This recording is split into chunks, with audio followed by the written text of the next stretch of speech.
How do you feel about playing the long game? Well, according to Sinek, the best-selling author of numerous business and leadership books, we should all be looking a lot further ahead. Sinek wrote The Infinite Game in 2019 as part of his own Infinite Game. His previous books, Start With Why and Leaders Eat Last, lay the foundation for this, and his inspiration came from a book called Finite and Infinite Games. The author of Finite and Infinite Games, James Carse, explains how finite-minded leaders play to win, whereas infinite-minded leaders play to keep playing, ultimately for the good of the game. Building from this, Sinek evaluates finite and infinite leadership within different institutions, and he illustrates how remarkably different the results of each mindset can be. This summary briefly guides us through the choice to adopt a finite or infinite mindset. As the players in the game of life, this is a crucial choice that we all have to make. Whether you're in business, politics, academics, or a parent, we all need to realize that an infinite or finite mindset will impact others long after we're gone. So, if you're interested in understanding the qualities required for leadership, the Infinite Game provides crucial insights. We all understand a finite game. If you open up any board game, there's usually a pamphlet containing the rules. We understand these games. For instance, if you play chess, Monopoly, or Settlers of Catan, there's a clear set of rules, and the aim is to come first. In the world of sports, the aim is to beat opponents, cross the finish line, get the highest score, or beat the clock. These are finite games, and they're centered around the self, competition, and our innate need to win. If we apply this to business, currently, many businesses play a finite game, driven by short-term market gains and shareholder demands. They aim to create a winning company in terms of measurable results. But the reality is that each leader's time runs out, but the game lives on. And in business, careers, politics, and parenting, there's no such thing as an end-game winner. Did you build Lego as a child? Irrespective of age, most of us know Lego. That's because it's a company that has used an infinite mindset for a long time. Instead of always focusing on the balance sheet, it consistently keeps its purpose, which is to create innovative play experiences and reach more children every year. A truly successful business is one where a succession of leaders play the infinite game, building something sustainable that will contribute to the welfare of its staff and customers, and benefit future generations. Many businesses start out playing an infinite game, but that mindset can shift under new leadership. On the other hand, some organizations make a decision to shift from a previous finite mindset to see what's possible with an infinite mindset. Finite and infinite mindset leaders. There's a fundamental difference between a finite mindset leader and an infinite mindset leader. Adopting an infinite mindset requires a conscious choice and assertive action, which isn't always easy. Choosing to lead with an infinite mindset is like deciding to get into better shape, and consistency beats intensity. If we decide to focus on our health, we need to make certain long-term lifestyle choices and prioritize things such as diet, sleep, and exercise. Similarly, if a business leader wants an organization to have long-term health, he or she will have to do 5 things and importantly do them all. Number 1. Advance a just cause. Number 2. Build trusting teams. Number 3. Study your worthy rival. Number 4. Prepare for existential flexibility. And finally, number 5. demonstrate the courage to lead. So, let's unpack these, starting with a just cause. Number 1. Advance a just cause. In order to be happy, we need a sense of purpose or meaning. Businesses are no different. As an example, let's look at Sweetgreen. Sweetgreen is a quick-serve salad company with a loyal customer base who knows that it does more than just serve salads. Customers have the opportunity to live by their particular values, because Sweetgreen's mission is to inspire healthier communities by connecting people to real food. They do this by supporting local farmers, and they adapt their menus to what they can source from them at any particular time. They have a very clear, just cause. Their customers know what Sweetgreen stands for, and in turn, they want to be a part of this purpose. On a far larger scale, the American Declaration of Independence was very clear about its just cause. The American Declaration of Independence clearly states that all men are created equal. This simple 5-word just cause sets out complex ideals about equality and independence, and has become one of the cornerstones of Western ideology. When we look at developing a just cause, there are a few things that we need to articulate. Firstly, we must stand for something that's inclusive and exists primarily for the benefit of others. The cause must also be resilient and enduring. And importantly, the cause should be idealistic and probably unachievable because of its audacity. So, if we were to put this in business terms, a just cause is always far greater than the products and services that the company offers. This vision should be recorded so that clarity of purpose is passed down to the next generation of leaders. In short, a just cause is a vision of a compelling future, making people want to be part of building this future, although they may never see it completed. However, sometimes what looks like a true cause is an imposter cause. For example, when a social responsibility program is confused with a just cause, or when growth is mistaken for purpose. Perhaps it's just promoting a brand, or trying to hold on to being the best. But a resilient company is structured to last forever. Lego is resilient, but Garmin, which probably had the best GPS in 2007, is now worth less than a third of what its value was. While we could blame cell phone technology for this, the truth is that Garmin continued to focus on a business model, missing out on opportunities to develop new related technology, in line with a clear, just cause. Missing the clarity of purpose can be short-sighted, which is evident in a finite mindset. This short-sightedness is also apparent in capitalism in its current form. Sinek suggests that it's possible that, for the past 40-plus years, we have been building companies with a definition of business that's actually bad for business, and undermines the very system of capitalism it proclaims to embrace. In 1970, Milton Friedman, a Nobel-winning economist, argued that the need for businesses to make good returns for shareholders is crucial. This idea represents a finite mindset. In contrast, Adam Smith, the father of economics and capitalism, had an infinite mindset, stating that a company should always put consumer interests first.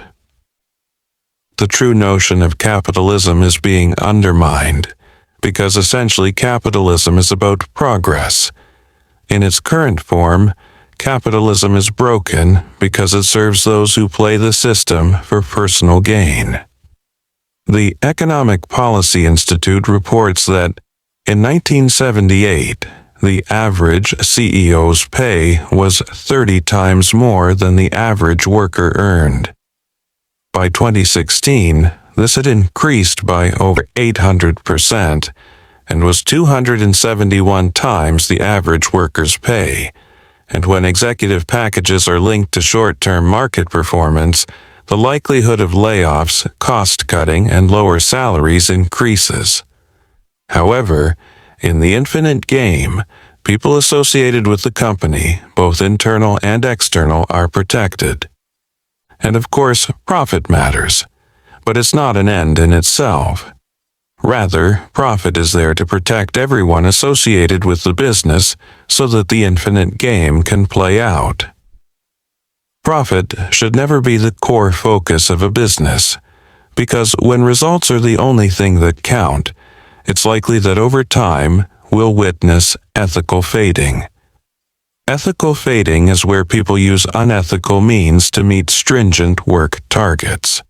For example, at Wells Fargo Bank, management seemed to turn a blind eye to evidence that their corporate culture encouraged unethical and even criminal behavior. And ethical fading isn't just one event. It's a toxicity that builds over time. Minor transgressions become common. Little white lies are acceptable. And self-deception is the name of the game. Ethical fading is fundamentally a people problem, and it's the fault of poor leadership. An example of unethical leadership was when Mylan, a company that produces the EpiPen brand, a life-saving auto-injector for allergies, was found guilty of unethical pricing. In response, the CEO stated, "I wasn't going to be apologetic for operating in the system that existed." Simply put, if we have a flawed definition of capitalism, it's easy for businesses to play according to a broken set of rules. And if you're a finite leader, it's not your problem, as long as you're raking in the profits. The next CEO or the next generation can fix it. However, leaders who play the infinite game can see beyond profits and are accountable to their purpose and employees. Patagonia, an outdoor clothing company, are activists for change, but they work within the system. Their aim is to try to make a great product in an environmentally friendly way. This infinite mindset was conveyed by their CEO, who said, "We plan to be here in the next 100 years, so we think about long-term results." So, business leaders need to be keepers of the cause. Many businesses like Walmart had founders with a clearly articulated just cause. Subsequently, more finite-minded CEOs derailed this by focusing first and foremost on results, threatening the business's long-term sustainability. Inevitably, there was some downward spiraling until different mindsets gained traction again. We need to remember that words matter. For instance, we know what the job of a CFO, Chief Financial Officer, and COO, Chief Operating Officer, involves. The words financial and operating tell us this. But what do the words CEO, Chief Executive Officer, imply? Sinek suggests that CVO, Chief Vision Officer, actually says far more about the core responsibility of a leader. Hence, we need to remember that when it comes to leading, we need to focus on our just cause and have a keen sense of vision. Number 2, build trusting teams. You can't build on a vision without a strong and trusting team. One of the fundamental aspects of being a leader is looking after employees. This should be at the core of any business, because if employees aspire to a company's just cause and feel as if they're part of the team, they will want to do the right thing. Who would expect a group of hardy employees on an oil rig to be willing to sit in a circle and talk about emotions? What possible benefit could there be? Shell Oil Company knew that safety is a significant issue on the rigs. Hence, they developed a group process that encouraged staff to shift from transactional and superficial communication to interaction leading to deeper trust and more vulnerability. This allowed them to ask for help and to be able to admit to mistakes. Through this process, Shell discovered that trusting teams are a fundamental part of an infinite game, and on an oil rig, trust saves lives. After conducting workshops across the company, Shell Ursa had one of the best safety records in the industry. And after conducting workshops across the company, Shell reported that accidents declined by 84%. This can be further expanded when we look at the Navy SEALs. Overall performance is crucial in life or death situations, yet they value trust above performance. Number 3, study the worthy rival. Sun Tzu says, "Know your enemy." In fact, he actually said something a lot more eloquent. He said, "If you know the enemy and yourself, you need not fear the result of 100 battles. If you know yourself but not your enemy, for every victory gained, you will also suffer a defeat. If you know neither your enemy nor yourself, you will succumb in every battle." This isn't to say that opponents or competitors are necessarily enemies, but in the infinite game, you need to be acutely aware of who your opponents are. The truth is that all games have rivals, so the infinite game requires us to study the worthy rival. The focus on the notion of what constitutes a worthy rival is important here. Let's think about it this way. Do you play a competitive sport? How do you feel when you face someone who gives you a run for your money? The suggestion here is that instead of seeing the opposition as a competitor, we should regard them as worthy rivals who could help us to improve and up our game. As an opponent, they may do some things as well as us, some things better, and some things not as well. Considering one's worthy rival allows us to gain insight into how we can improve and strengthen our weak areas.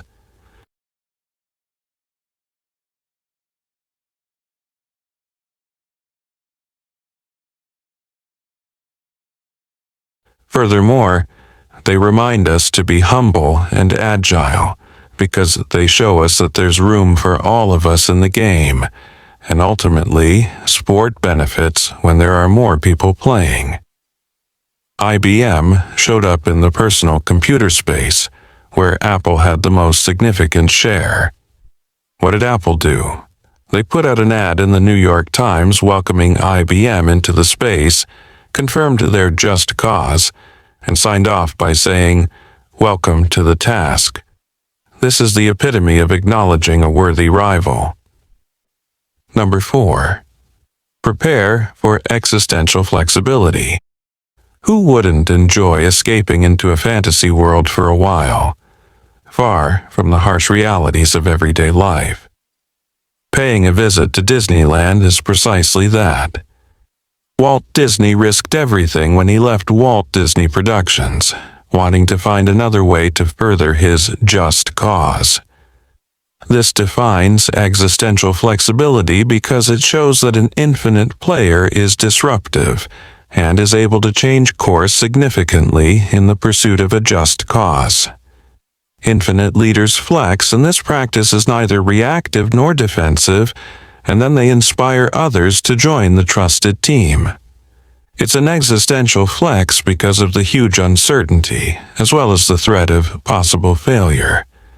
However, the team looks beyond the industry's confines and envisions what it could provide to a broader community. And as Walt Disney intended, and as any true infinite leader would understand, Disneyland will always be a work in progress. Finally, number 5, courage to lead. It takes extreme bravery to keep holding on to a just cause. Holding on to ideas that may seem idealistic and are very often audacious means you have to take a risk. Very often, a leader's job is at stake. and taking risks for an unknown future, and seeing a world beyond what's prescribed by societal or capitalist norms takes extraordinary vision. When Apple decided to pivot in 1979, threatening the stability of the company, Steve Jobs said, "Better we should blow it up than someone else." The key message here is that if leaders are not prepared to challenge convention and risk the wrath of Wall Street, then their just cause is just more feel-good marketing. In conclusion, society relies on business and politicians to play the infinite game. A study by McKinsey indicates that since the 1950s, the average lifespan of an S&P 500 company has dropped from 61 years to less than 18 years. One contributing factor could be that leaders are not building companies that last. If leaders aspire to a just cause and share this with their teams, we can build sustainable companies that create a better world. There are three crucial aspects of the infinite game. These are to advance a purpose, to protect people, and finally to generate a profit. Sinek argues that the responsibility of business is to use its will and resources to advance a cause greater than itself, protect the people and places in which it operates, and generate more resources so that it can continue doing all these things for as long as possible. So, maybe it's time to throw out the rule book, develop your just cause, and focus on developing a vision for the future. Because, after all, the game has no end, and shifting focus will create a more meaningful legacy.